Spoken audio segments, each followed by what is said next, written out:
దేవునికి స్తోత్రం. ప్రియమైన సహోదర సహోదరులకు శుభాభివందనములు. ఈ రోజు దేని వాగ్దానం సామెతల 3:11.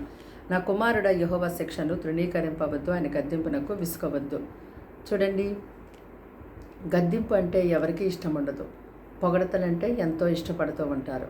ఏదైనా మంచి చేసినప్పుడు అందరూ కూడా నన్ను మెచ్చుకోవాలని ఎదురు చూస్తూ ఉంటారు.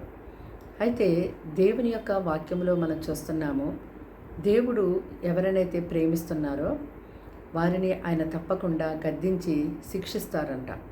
ఎందుకు అంటే, ఈ లోకపరంగా ఏదైనా మంచి పనులు చేసినప్పుడు ఆ పనులు బట్టి అందరూ నన్ను మంచివారు అనాలి అని ఎదురు చూస్తూ ఉంటారు. అయితే అలాగా జరిగినప్పుడు ఎంతో గర్వం రావచ్చు, అతిశయపడవచ్చు. దాన్ని బట్టి ఎంతో శ్రమ నీ మీదకు వస్తుందని ప్రభు సెలవిస్తూ ఉన్నారు. మనుషులు నిన్ను కొనియాడినప్పుడు నీకు శ్రమ కలుగుతుందని కూడా దేవుని యొక్క వాక్యలో ఉంది. కాబట్టి మరి దేవుని ప్రజలైనటువంటి వారు దేవుడు మీకు ఏదైతే అప్పగించారో అది చిన్న పని కానివ్వండి, పెద్ద పని కానివ్వండి, అది దేవుని నామములో చేసుకుంటూ వెళ్ళిపోవాలి తప్ప అక్కడ ఆలోచన చేసి మనము దాని గురించి పదే పదే ధ్యానించినప్పుడు తప్పకుండా గర్వం అనేది, అతిశయం అనేది వస్తుంటుంది. అయితే అతిశయాన్ని మనం కలిగి ఉండకూడదనే దేవుడు చెప్తున్నారు. అలాగే ఎవరైతే అతిశయపడుతుంటారో వారిని తప్పకుండా దేవుడు గద్దిస్తారు, శిక్షిస్తారు.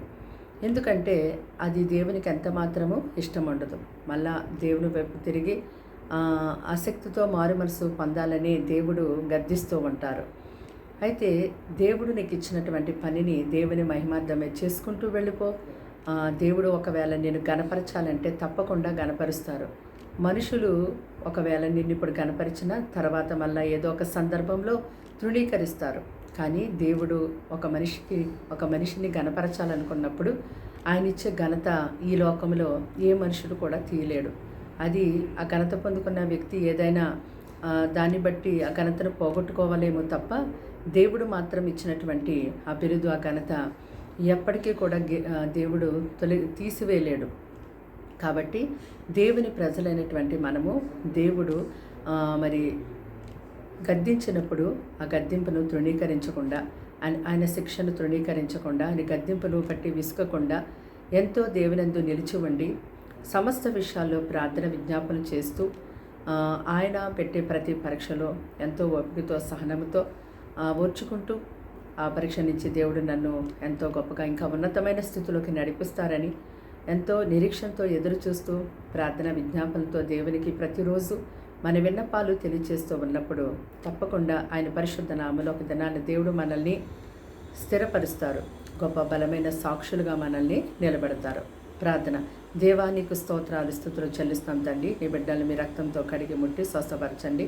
వారికి రక్షణ ఇవ్వండి. వారిని వారి గృహాల్లో ఉన్న సమస్యల నుంచి ఎంతో గొప్పగా విడిపించండి. ఏ ప్రజలకి ఏది అవసరమో నీ నామములో దయచేయండి. అనారోగ్యంతో ఉన్నారేమో దేవా, ముట్టి స్వస్థపరచండి. అప్పులు సమస్యలని సతమతమవుతూ ఉన్నారేమో తండ్రి, అప్పులని కాడిని విరగగొట్టి సర్వసమృద్ధనివ్వండి. వారి కష్టార్జితం దీవించండి. అయ్యాని స్తోత్రములు తండ్రి. వారిని యొక్క అడుగు జాడల్లో నడిపించండి. వారి ప్రవర్తన మీద నీకు అధికారం ఇచ్చేవారుగా ఉండుటకు సహాయం చేయండి. ముఖ్యంగా నీవు గద్దించినప్పుడు లోబడే మనసునివ్వండి. అయ్యా, తిరుగుబాటు చేసేవారుగా, సనిగేవారుగా, కొనిగేవారుగా ఎంత మాత్రం ఉండొద్దు ప్రభా.